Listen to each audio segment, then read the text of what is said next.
Bismillahirrahmanirrahim. Assalamualaikum warahmatullahi wabarakatuh. Alhamdulillah. Alhamdulillahi hamdan yuwafi ni'amahu wa yukafi mazidah. Rabbana lakal hamdu kama yanbaghi li jalalika wa azimi sultanik. Allahumma salli wa sallim wa barik ala sayyidina Muhammad wa ala ali Muhammad. Fa inna asdaqal hadithi kitabullah wa khairal hadi hadi Muhammadin sallallahu alaihi wasallam. Ma'asyiral muslimin wal muslimat rahimakumullah. Kita kembali bersyukur kehadirat Allah Subhanahu wa taala pada subuh hari ini dan hari ini insyaallah Allah masih berkenan menganugerahkan begitu banyak nikmat kepada kita semua. Nikmat sehat, nikmat umur, nikmat waktu dan kesempatan, nikmat iman untuk selalu bisa hadir di tempat yang sangat mulia ini menunaikan kewajiban kita kepada Allah Subhanahu wa taala. Kenapa kita perlu bersyukur kepada Allah Subhanahu wa taala? Pertama, syukur itu gambaran dari sikap terima kasih kita kepada Allah. Walaupun syukur kita ada kalanya tidak seimbang dengan nikmat yang Allah berikan. Kita bisa menghitung berapa kali kita mengungkapkan rasa syukur kita kepada Allah setiap hari. Tapi begitu kita diminta untuk menghitung nikmat yang Allah berikan kepada kita, di sini ternyata kita tidak punya kemampuan untuk menghitung jumlah nikmat itu. Dan Allah memang menantang kita di dalam Al-Quran. Wa in ta'uddu ni'matallahi la tuhsuha. Kalau kalian mencoba untuk menghitung nikmat-nikmat Allah, la tuhsuha, maka kalian tidak akan mampu untuk menghitung nikmat itu. Hadirin sekalian, walaupun pada hakikatnya bersyukur kepada Allah itu adalah al-i'tirafu bil ihsan, mengakui dengan baik, mengakui dengan kebaikan.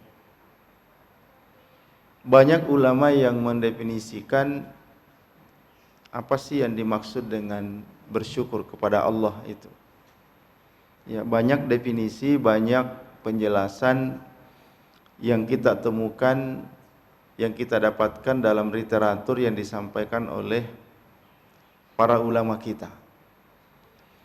Di antara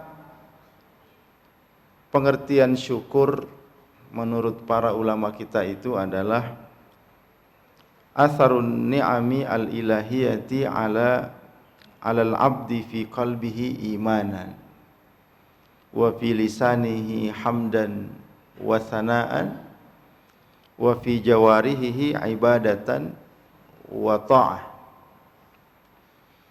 Jadi bersyukur kepada Allah itu ada pengaruh nikmat Allah itu dalam diri seseorang, atau terlihatnya pengaruh nikmat-nikmat Allah itu pada diri seseorang. Bagaimana kita tahu pengaruh nikmat itu pada diri kita? Setidaknya ada tiga aspek untuk menilai dan melihat bahwa benar-benar seseorang yang bersyukur itu kepada Allah dan syukur itu memiliki pengaruh dalam dirinya, itu bisa dilihat dari 3 aspek. Pertama, fi qalbihi imanan. Ya, fi qalbihi imanan. Di dalam hatinya itu semakin bertambah keimanannya kepada Allah. Ya, semakin dekat kepada Allah. Dalam artian ibadah, rutinitas ibadah yang dia lakukan itu benar-benar karena landasan keimanan dan keikhlasan kepada Allah. Ya, seperti yang kita lakukan sekarang ini, insyaallah kita salat subuh karena Allah, kita menghadiri majelis taklim karena Allah, kita berinfak di masjid karena Allah.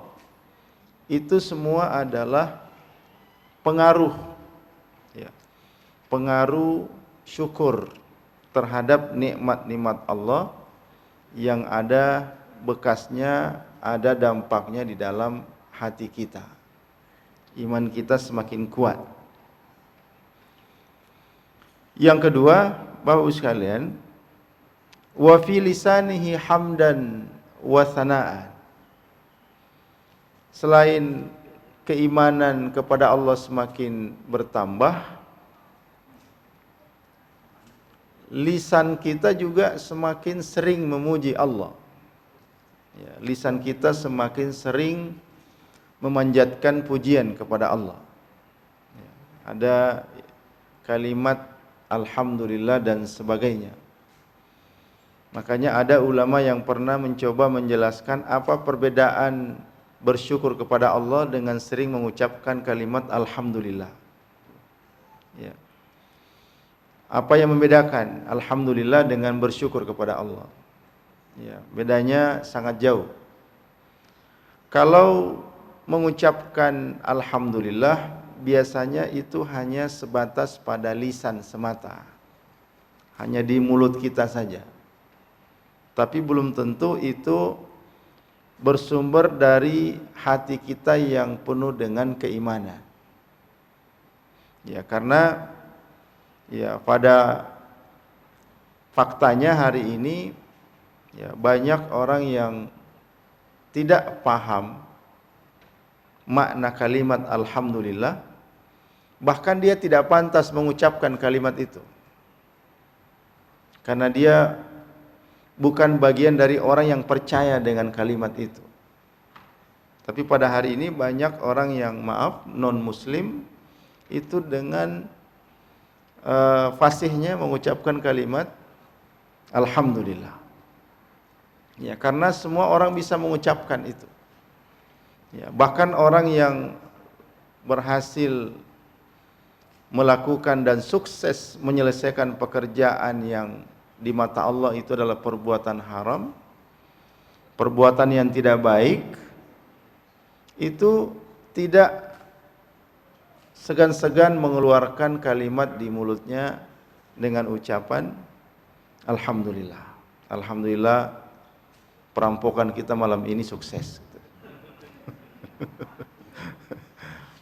Alhamdulillah konspirasi korupsi kita lolos dari incaran KPK. Alhamdulillah. Iya, ini kalimat yang sangat mulia. Tapi karena ditempatkan bukan pada tempatnya, tidak ada manfaatnya kalimat itu. Ya, jadi Bapak sekalian, ini yang membedakan ungkapan syukur alhamdulillah dengan bersyukur itu sendiri kepada Allah. Makanya banyak yang mengatakan bahwa ketika kita mengucapkan alhamdulillah dan sebagainya, itu hanya bagian dari satu sisi cara kita bersyukur kepada Allah, terutama melalui lisan kita. Yang ketiga, satu sisi di mana kita bersyukur kepada Allah, wa fi jawarihi ibadatan wa ta'ah. Jadi salah satu bentuk pengaruh syukur dalam diri seseorang itu, kalau dia bersyukur kepada Allah, itu bisa dilihat dari perilakunya, dari perbuatannya.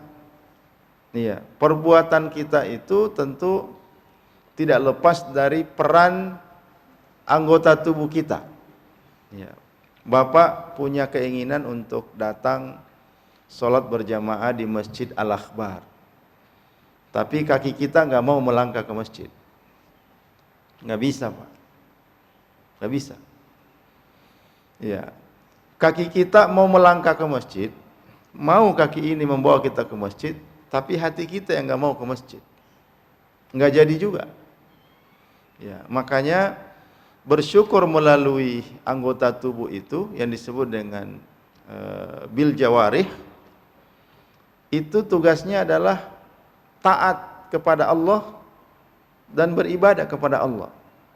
Ya, karena banyak ibadah di dalam agama kita ini nanti bisa terwujud, nanti bisa terrealisasi kalau diperankan oleh anggota badan kita.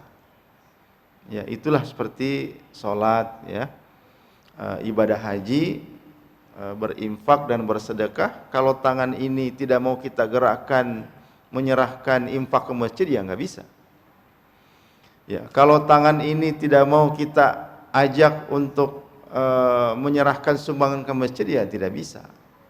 Nah, makanya anggota tubuh ini salah satu bentuk syukurnya kepada Allah adalah mereka bisa diajak untuk taat, ya, beribadah kepada Allah Subhanahu wa taala.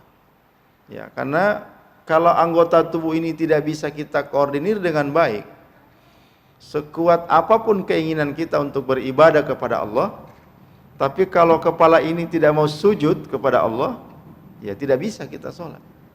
Ya, makanya banyak saudara-saudara muslim kita yang tidak sholat, ketika kita tanya, apakah kamu benar-benar tidak mau sholat? Dia pasti akan menjawab, keinginan itu ada, keinginan untuk sholat itu ada, tapi kemampuan untuk mengontrol anggota tubuh untuk bisa tunduk dan patuh menjalankan perintah Allah, di sini kesulitannya. Nah, oleh karena itu di dalam definisi ulama kita ini bahwa atharu an-ni'amil ilahiyati 'alal 'abdi fi qalbihi imanan, ya, wa fi lisanihi hamdan wa sanaan, wa fi jawarihi ta'atan wa ibadatan.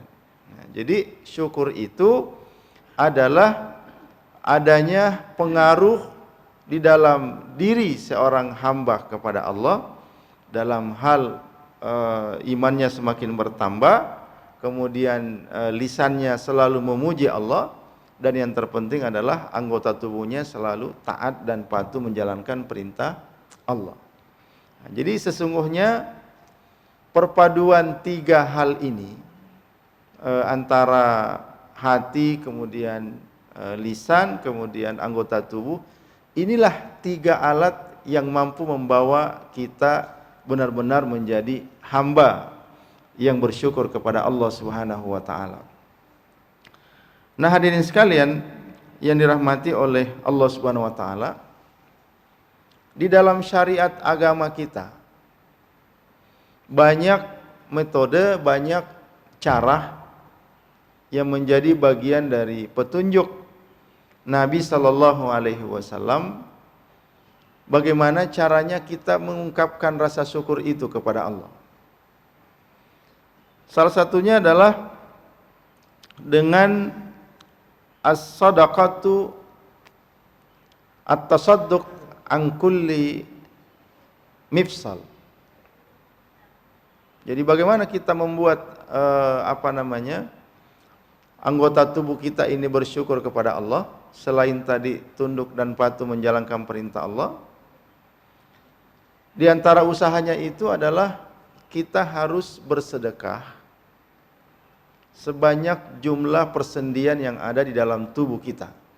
Kita pernah sering mendengarkan hadis ini bahwa yusbihu kullu sulama ahadikum sedekah. Ya, bahwa setiap hari, setiap persendian dalam tubuh kita ini itu diharuskan bersedekah.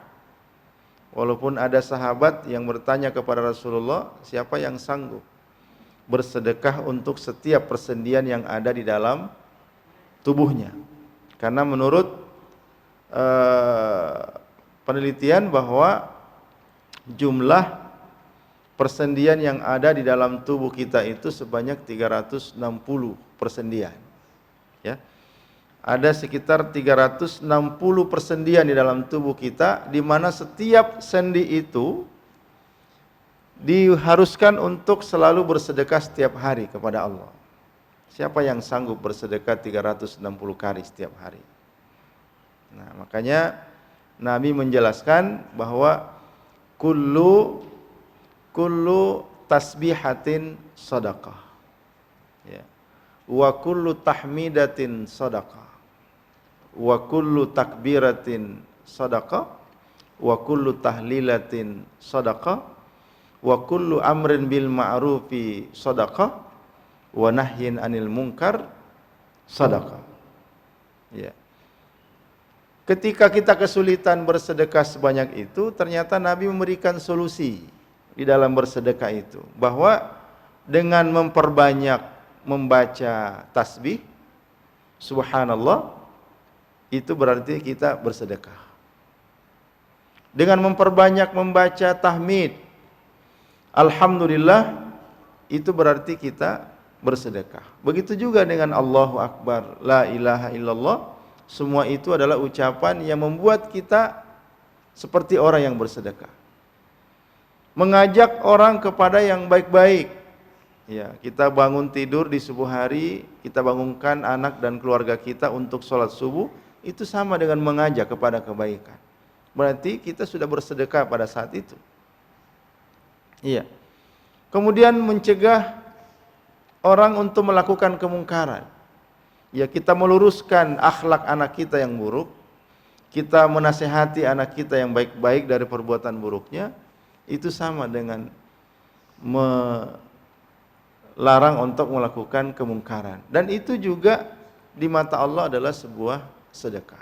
Bahkan kalau kita berjalan, Bapak Ibu sekalian, dari rumah ke masjid di siang hari, lalu kita melihat ada duri, ada batu tajam yang bisa membahayakan orang di jalan, lalu kemudian kita singkirkan duri itu, paku itu, atau batu itu juga bagian dari sedekah.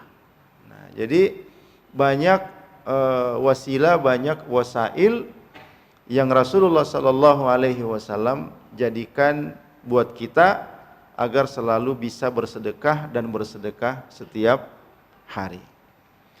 Hadirin sekalian yang dirahmati oleh Allah Subhanahu wa taala. Kemudian bagaimana kita mengungkapkan rasa syukur yang kedua? Melalui anggota tubuh kita. Bisa dengan sujud syukur. Ya, jadi di dalam fikih itu disebutkan ada 3 sujud yang disunahkan. Ya. Ada sujud sahwi kalau terjadi kesalahan sunnah dalam sholat. Kemudian ada sujud tilawah, ya. Kalau pada saat kita membaca atau mendengarkan Al-Quran dibacakan, kita tahu kita melewati salah satu ayat sajadah yang jumlahnya ada sekitar 15 di dalam Al-Quran, kita pun disunnahkan untuk sujud tilawah. Kemudian yang ketiga ada sujud syukur. Nah, sujud syukur ini adalah bagian dari ungkapan rasa syukur kepada Allah Subhanahu wa taala. Nah, pertanyaannya, apakah setiap nikmat itu kita harus sujud syukur? Nah, berapa nikmat yang kita dapatkan hari ini? Ya, tentu kita tidak bisa menghitung, karena nikmat bisa tidur saja malam ini, kemudian kita bangun kembali, itu sudah nikmat. Bisa kembali menikmati nikmatnya segarnya udara di pagi hari ini, itu adalah nikmat. Belum yang lain. Apakah semua itu harus diiringi dengan sujud syukur?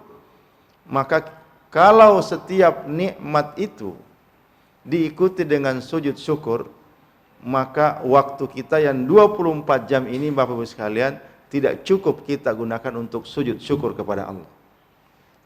Saking banyaknya nikmat yang harus kita syukuri kepada Allah. Oleh karena itu Al-Imam An-Nawawi rahimahullah menyarankan bahwa sujud syukur itu adalah sujud di dalam rangka mengungkapkan rasa syukur kepada Allah, hanya dilakukan ketika kita mendapatkan nikmat yang sifatnya al-mujaddidah, spontanitas. Ya. Jadi tiba-tiba kita merasa, tiba-tiba kita mendapat kabar yang baik, ya, berita gembira, berita yang menyenangkan, ya kita sujud syukur. Misalnya ada kecelakaan bis, gitu, yang kita tahu ada keluarga kita di situ. Begitu kita tahu bahwa dia selamat, nah kita boleh sujud syukur. Ya, kita datang ke kantor misalnya, tiba-tiba atasan mengatakan bulan ini tunjangan kamu dinaikkan, itu kita sujud syukur. Nah, jadi dalam petunjuk yang disampaikan oleh Imam An-Nawawi rahimahullah, bahwa sujud syukur itu dianjurkan ketika kita mendapatkan nikmat yang tidak sering kita dapatkan. Ya, hanya spontanitas istilahnya. Nah, oleh karena itu hadirin sekalian, di dalam agama kita ini disyariatkan yang namanya sujud syukur. Ya, makanya banyak pemain sepak bola Pak yang sujud syukur di lapangan. Iya, kalau ketika dia berhasil mencetak gol itu ya, karena saking susahnya mencetak gol, ketika dia berhasil mencetak gol ya, pemain-pemain muslim biasanya sujud syukur di lapangan. Itu sujud syukur. Dia bersyukur bisa mencetak gol, ya. Nah, bagaimana dengan nikmat-nikmat yang lain? Nah, oleh karena itu Rasulullah Shallallahu Alaihi Wasallam ketika suatu ketika beliau keluar rumah dan ada seorang sahabat yang melihat Rasulullah keluar dari rumah. Namanya sahabat Abdurrahman bin Auf radhiyallahu anhu. Beliau membuntuti Rasulullah. Kemana Rasulullah akan pergi? Ternyata Rasulullah menuju ke sebuah kebun korma. Sebuah kebun korma. Begitu Rasulullah sampai di tengah kebun, tiba-tiba Rasulullah sujud. Sujud. Dan Abdurrahman tetap mengamati dan memperhatikan Rasulullah dalam kondisi sedang sujud. Lama sekali Rasulullah sujud. Sampai-sampai Abdurrahman bin Auf itu sudah mulai panik. Ya, sudah mulai panik dan sudah mulai tidak enak rasa dan sudah mulai khawatir. Jangan-jangan ya, jangan-jangan Rasulullah sudah wafat. Karena sangat lama beliau sujud di dalam kebun korma itu. Maka Abdurrahman bin Auf ingin memastikan apakah Rasulullah baik-baik saja. Maka Abdurrahman mendekati Rasulullah. Begitu mendekati Rasulullah, tiba-tiba Rasulullah bangkit dari sujud. Lalu Rasulullah bersabda kepada Abdurrahman, "Ma laka ya Abdurrahman?" Ada apa dengan kamu wahai Abdurrahman? Diceritakanlah, ya Rasulullah, tadi Anda keluar rumah, saya ikuti Anda sampai di tempat ini dan saya menyaksikan Anda sujud begitu lama di tempat ini. Ada apa ya Rasulullah? Apa kata Rasulullah sallallahu alaihi wasallam dalam sabdanya? Tadi itu ketika saya sampai di sini, tiba-tiba Jibril alaihissalam mengabari saya. Ya, Jibril mengabari saya bahwa ya Muhammad, man shalla alaika salatan sallallahu alaihi biha asyra. Ini yang Jibril sampaikan. Man shalla alaika salatan sallallahu alaihi biha asyran. Muhammad, siapa saja umatmu yang berselawat kepadamu, Allahumma shalli ala Muhammad, siapa saja yang berselawat kepadamu sekali, maka Allah akan berselawat kepadanya sebanyak 10 kali. Jadi sekali kita berselawat kepada Rasulullah sallallahu alaihi wasallam, Allahumma shalli ala Muhammad, itu 10 kali Allah memuliakan kita dengan salawat dari Allah. Hanya saja kalau Allah memberikan salawat kepada kita, itu artinya as-salatu bimakna rahmah. Salawat itu muatannya adalah rahmat yang dicurahkan Allah kepada kita. Itu kemuliaan. Sehingga Rasulullah merasa sangat dimuliakan oleh Allah. Merasa ditinggikan derajatnya oleh Allah, sehingga ketika ada umatnya yang berselawat, Allah sendiri yang berselawat kepada orang itu. Ini adalah kemuliaan yang luar biasa, sehingga Rasulullah sallallahu alaihi wasallam sujud syukur. Itulah yang dilakukan oleh Rasulullah sallallahu alaihi wasallam. Jadi Bapak Ibu sekalian, ketika kita merasa mendapatkan nikmat, spontanitas, tiba-tiba mendengarkan sesuatu yang baik, sujud syukur. Karena dalam riwayat lain, Rasulullah sallallahu alaihi wasallam ketika mendengar berita yang menyenangkan dari para sahabat, beliau sujud syukur. Bahkan Abu Bakar As-Siddiq, seorang sahabat Rasulullah sallallahu alaihi wasallam, ketika mendengar terbunuhnya Musailamah Al-Kazzab, langsung sujud syukur. Ya.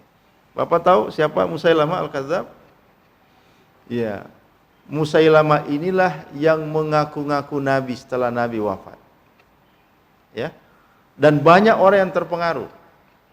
Banyak orang yang terpengaruh. Bahkan inilah cobaan besar di dalam kepemimpinan Abu Bakar sebagai khalifah. Karena pertama harus memerangi orang-orang yang tidak mau lagi mengeluarkan zakat. Karena begitu Nabi SAW meninggal dunia, yang tadinya rajin mengeluarkan zakat tidak mau lagi mengeluarkan zakat.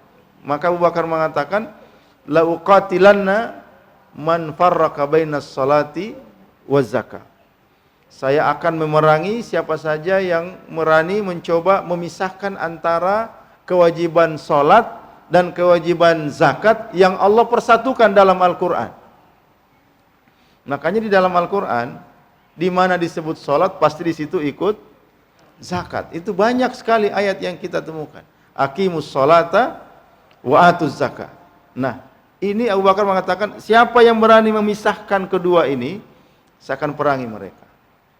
Itu yang dilakukan Abu Bakar As-Siddiq. Yang kedua, cobaan Musailamah ini, Pak, yang mencoba mempengaruhi umat Islam. Karena Rasulullah sudah wafat dan mengaku-ngaku jadi nabi. Bahkan sering juga melontarkan seperti ada ayat yang turun kepadanya.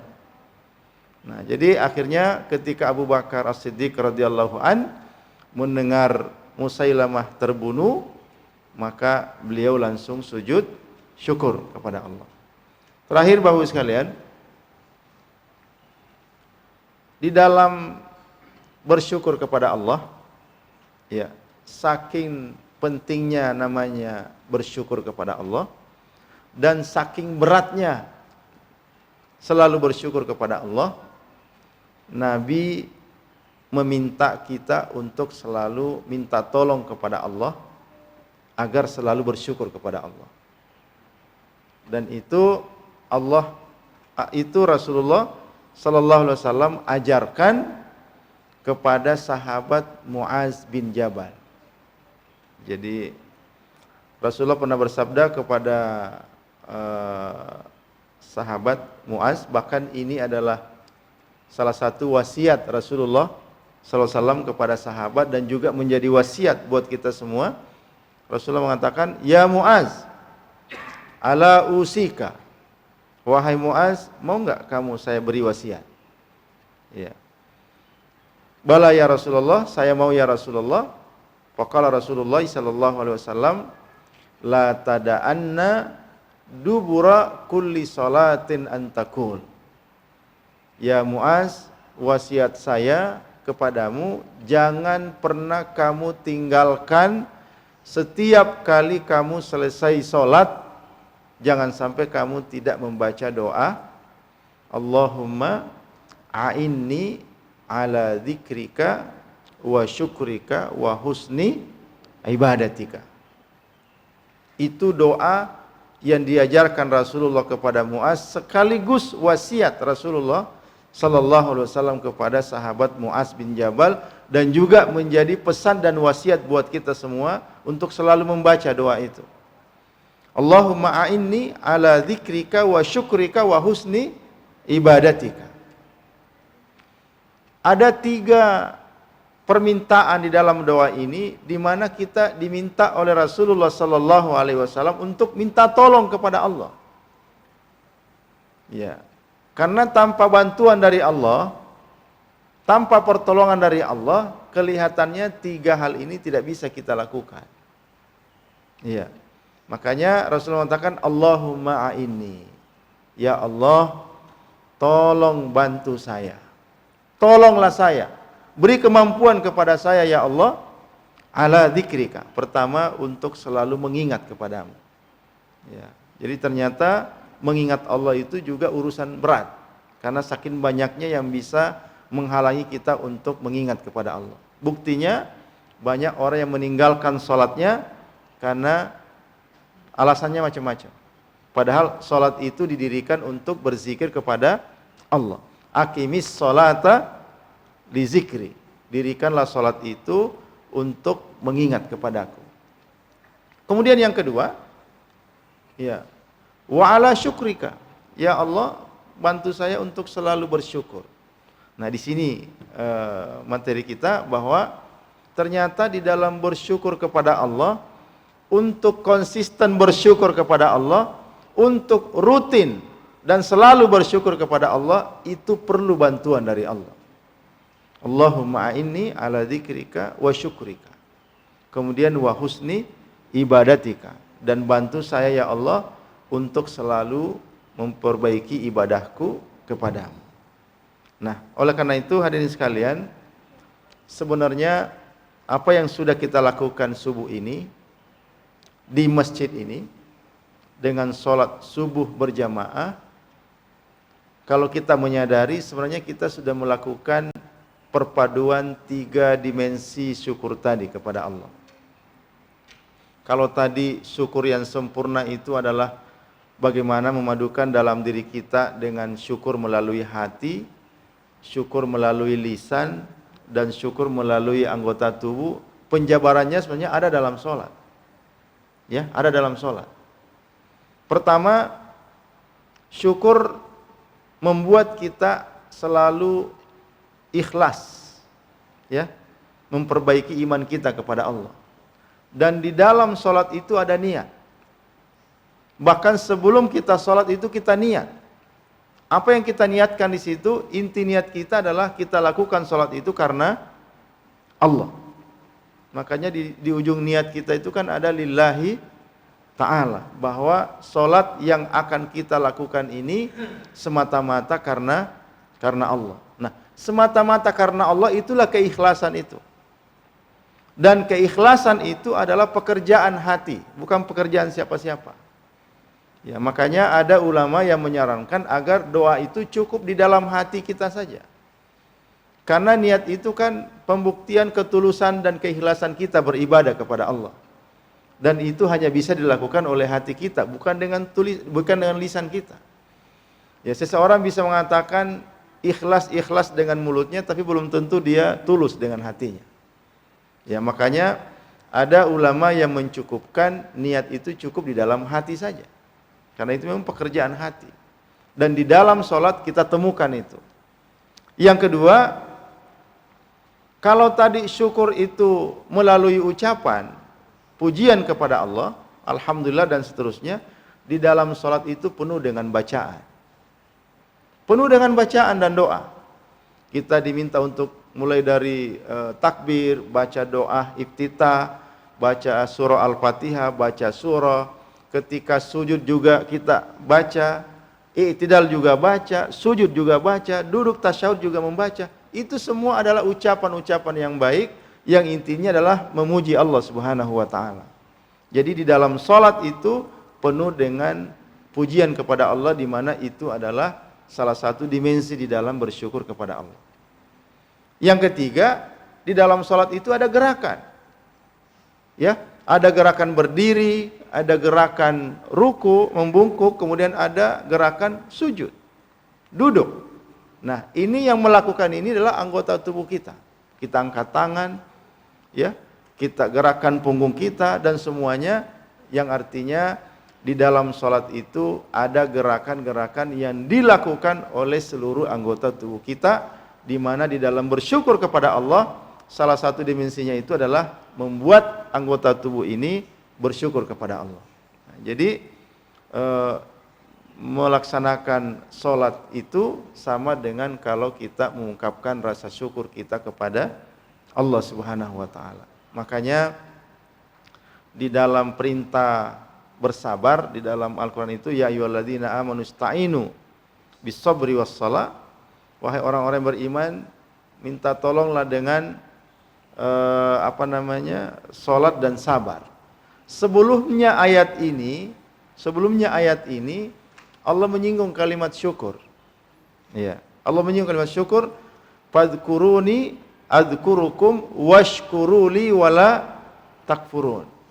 Ingatlah aku, kata Allah, maka aku akan ingat kalian. Dan bersyukurlah kepadaku, washkuruli, bersyukurlah kepadaku, wala takfurun. Dan janganlah kalian ingkar, kufur. Iya. Lalu Allah menyinggung masalah sholat setelah ayat ini. Jadi seolah-olah untuk menjabarkan, membuktikan rasa syukur kalian kepadaku, laksanakan sholat. Ya, laksanakan sholat itu. Nah, jadi hadirin sekalian yang dirahmati oleh Allah Subhanahu wa Ta'ala, maka sesungguhnya orang yang tidak sholat itu adalah orang yang paling tidak bersyukur kepada Allah. Ya. Orang yang tidak mau sholat, sesungguhnya dia itu adalah orang yang paling tidak bersyukur kepada Allah. Dan orang yang paling tidak mengerti makna yang namanya bersyukur itu. Ya, maka ungkapkanlah rasa syukur itu kepada Allah dengan banyak memperbanyak sholat kita. Ya, banyak sholat. Sholat waktu 5, sholat wajib yang 5, kemudian ada sholat sunnah. Ya, ada sholat sunnah duha, ada sholat hajat, ada sholat taubat, dan ada sholat witir, ada sholat tahajud dan sebagainya. Banyak pilihan sholat itu. Mudah-mudahan itu akan menjadi bagian dari mengungkapkan rasa syukur kita kepada Allah Subhanahu wa Ta'ala. Oleh karena itu, hadirin sekalian, mari kita memperbanyak syukur ini dengan 3 jalan tadi. Bisa dengan hati kita selalu ikhlas kepada Allah. Kemudian bisa dengan memperbanyak kalimat-kalimat thayyibah, ya, kalimat-kalimat yang baik, subhanallah, walhamdulillah, wala ilaha illallah, wallahu akbar.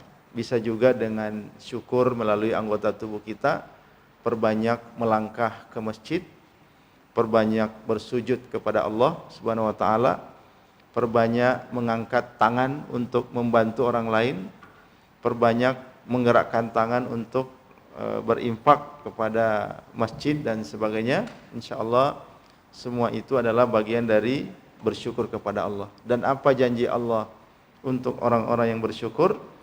Ya, la in syakartum la azidannakum wa la in kafartum inna azabi lasyadid. Kalau kalian selalu bersyukur, la azidannakum, ya, maka aku akan tambahkan nikmat itu. Ya, kalau nikmat harta kita syukuri, Allah akan selalu jaga dan tambahkan rezeki itu. Kalau nikmat sehat kita syukuri, insya Allah Allah akan selalu pelihara kesehatan kita. Begitu juga dengan nikmat-nikmat yang lain. Makanya ketika Rasulullah Sallallahu Alaihi Wasallam naik kendaraan dan diajak saudaranya Abdullah bin Abbas yang waktu itu masih remaja, Nabi mengatakan, ya gulam. Ya gulam artinya wahai anak kecil. Ala u'allimuka kalimat. Mau enggak kamu saya ajarkan beberapa kalimat? Ya, kata Rasulullah, ihfazillaha yahfazuka. Jaga Allah, pelihara Allah, maka Allah juga akan memelihara kalian. Ya, artinya pelihara ibadah kita kepada Allah, syukuri nikmat Allah, maka apa yang menjadi hak kita dari Allah untuk Allah tambahkan nikmat itu, maka Allah akan lakukan itu, ya.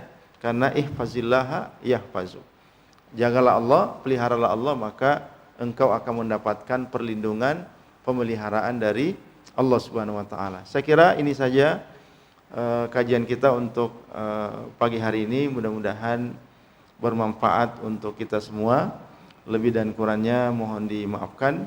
Hadanallahu wa iyyakum ajmain. Mari kita baca doa kafaratul majlis. Subhanakallahumma wa bihamdik asyhadu an la ilaha illa anta astaghfiruka wa atubu ilaik. Wal afwu minkum. Wassalamualaikum warahmatullahi wabarakatuh.